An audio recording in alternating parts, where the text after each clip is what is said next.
lacrosse has been around for 10 years, Yeah. I believe, and the girls program's been around for 7. The popularity of the sport has skyrocketed in recent years. Lacrosse is relatively new to this area, so learning the rules, that the parents aren't necessarily familiar with them, the kids aren't necessarily familiar with them, but over time they pick it up, they pick up the skills, and they just take off, and it's really exciting to see. Coaches say it's a great sport for both conditioning and coordination. It activates pretty much all of the core muscles. I mean, pretty much anything that you're going to use for any other sport. So it's a great sport for getting into if you play other sports, and it's a great sport if you're just interested in lacrosse.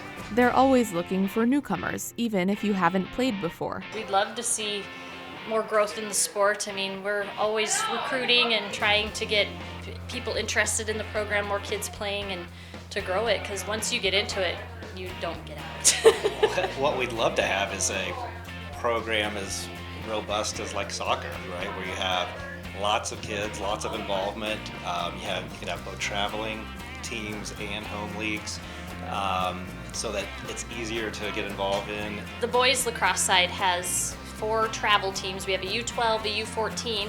This year we have enough boys in our high school level that we can do a JV and a varsity.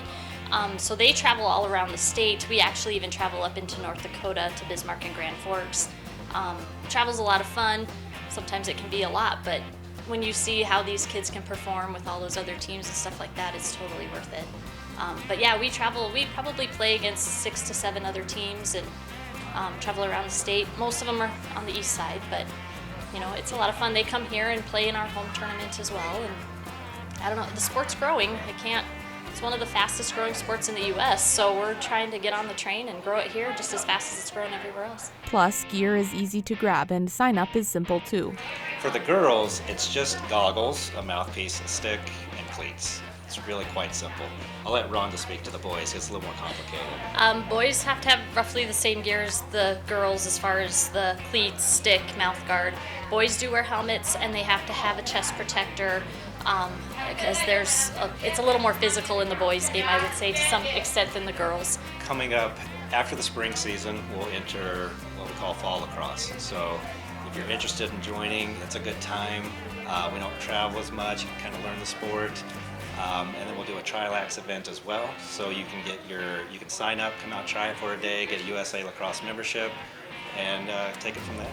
To get more information on games and teams, head to our website, nc1.tv.